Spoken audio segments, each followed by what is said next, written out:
Over the years, one of the things that I had always aspired to was to own a Rolls-Royce. To me, that was the pinnacle of the British automotive industry, and I had always aspired to own one.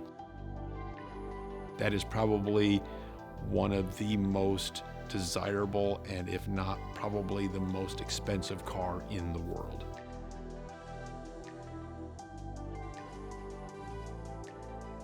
I'm Mark Lajewski. I'm the Executive Director for the Rolls-Royce Owners Club and the Rolls-Royce Foundation. We have two organizations on our campus here in Mechanicsburg, and I'm very fortunate to wear hats on both of them. These are the proper motor cars, and I am the caretaker of the organizations that, recognize them and celebrate them. My name's George Wagman, and I'm the Vice Chair of the Rolls-Royce Foundation, and I also happen to be the Chairman of the Collections Committee here at the museum. We're responsible for the care and feeding of the vehicles, so we keep them clean, we maintain them, we exercise them by taking them out for drives, and we also take them out into the community. We've just recently gotten involved with an organization called Veterans Last Patrol, and what that does is it honors veterans in nursing homes.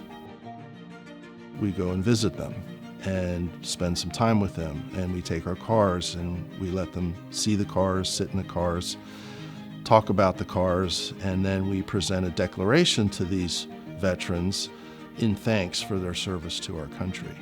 So, we found a way to use the cars, enjoy the friends and people, and then thank some very important members of our community. And, that's very satisfying. Ultimately, these clubs start out around the vehicle, but they tend to wind up being more about the people that are involved and the friendships that you make within those clubs.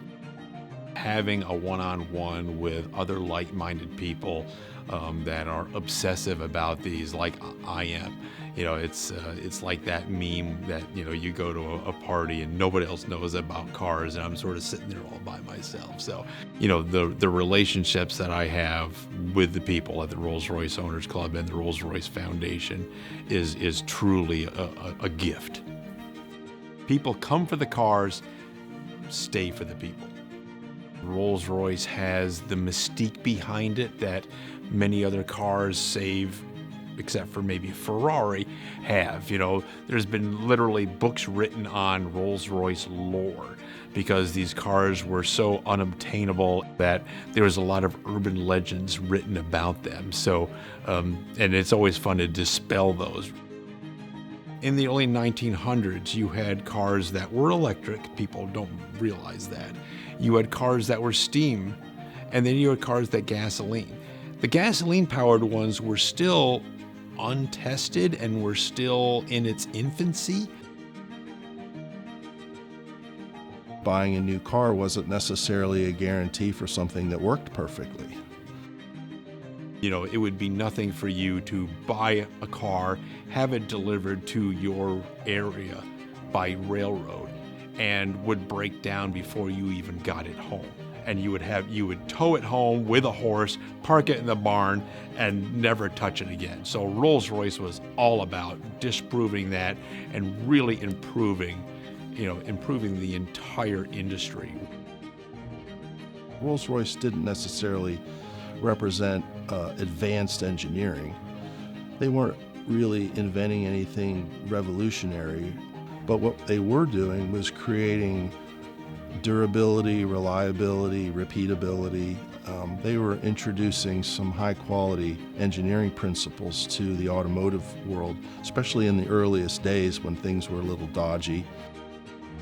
Henry Royce was an engineer who was extremely obsessed with making the car the best he could be.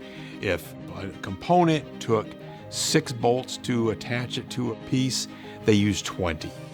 In 1907, the very first Rolls-Royce Silver Ghost traveled an extremely long distance for a long period of time in succession without a breakdown, and that earned them the moniker of the best car in the world.